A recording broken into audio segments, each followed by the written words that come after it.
যশোরের বাখারপাড়া উপজেলার নারিকেলবাড়িয়া ডিগ্রি কলেজে আনন্দঘন পরিবেশে অনুষ্ঠিত হয়েছে বাৎসরিক ক্রীড়া ও সাংস্কৃতিক অনুষ্ঠান। জাতীয় সঙ্গীতের মাধ্যমে শুরু হওয়া এই আয়োজনে শিক্ষার্থীদের স্বতঃস্ফূর্ত অংশগ্রহণে কলেজ প্রাঙ্গণ উৎসবমুখর হয়ে ওঠে। অনুষ্ঠানে প্রধান অতিথি হিসেবে উপস্থিত থেকে বিজয়ীদের হাতে পুরস্কার তুলে দেন সাবেক উপজেলা চেয়ারম্যান মশিউর রহমান। বিস্তারিত থাকছে শহীদুল ইসলামের প্রতিবেদনে। যশোরের বাখারপাড়ায় নারিকেলবাড়িয়া ডিগ্রি কলেজ প্রাঙ্গণে দিনব্যাপী চলে এই বর্ণাঢ্য ক্রীড়া ও সাংস্কৃতিক উৎসব। জাতীয় পতাকা উত্তোলনের মাধ্যমে শুরু হওয়া এই আয়োজনে শিক্ষার্থীদের মধ্যে ছিল দৌড়, সহ নানা ধরনের ক্রীড়া প্রতিযোগিতা। মাঠে লড়াই শেষে শুরু হয় মনোজ্ঞ সাংস্কৃতিক অনুষ্ঠান, যেখানে শিক্ষার্থীরা গান, নৃত্য, আবৃত্তি ও কৌতুক পরিবেশনার মাধ্যমে নিজেদের সুপ্ত প্রতিভা তুলে ধরে। কলেজ গভর্নিং বডির সভাপতি আব্দুর রাজ্জাকের সভাপতিত্বে অনুষ্ঠানে প্রধান অতিথি ছিলেন বাখারপাড়া উপজেলা বিএনপির সাবেক সিনিয়র যুগ্ম আহ্বায়ক ও সাবেক উপজেলা চেয়ারম্যান মশিউর রহমান।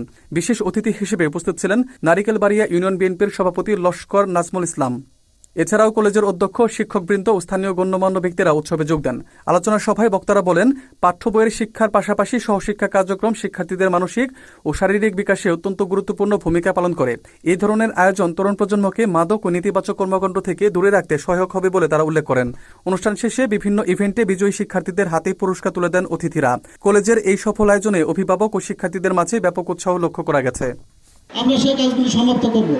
আমরা আজকের অনুষ্ঠানের সাংস্কৃতিক অনুষ্ঠানের প্রধান অতিথি, অনেক ছাত্রছাত্রীদের মধ্যে প্রতিভা রয়েছে, সেই প্রতিভার বিকাশ ঘটিয়ে আগামী দিনে তারা যেন দেশের মুখ উজ্জ্বল করতে পারে সেই দোয়া করি এবং তাদের সকলের সুস্বাস্থ্য এবং মঙ্গল কামনা করি।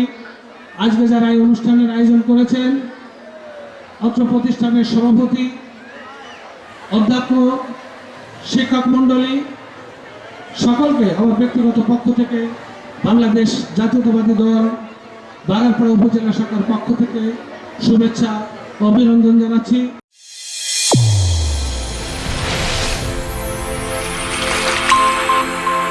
চ্যানেল A1 হৃদয়ের স্পন্দন।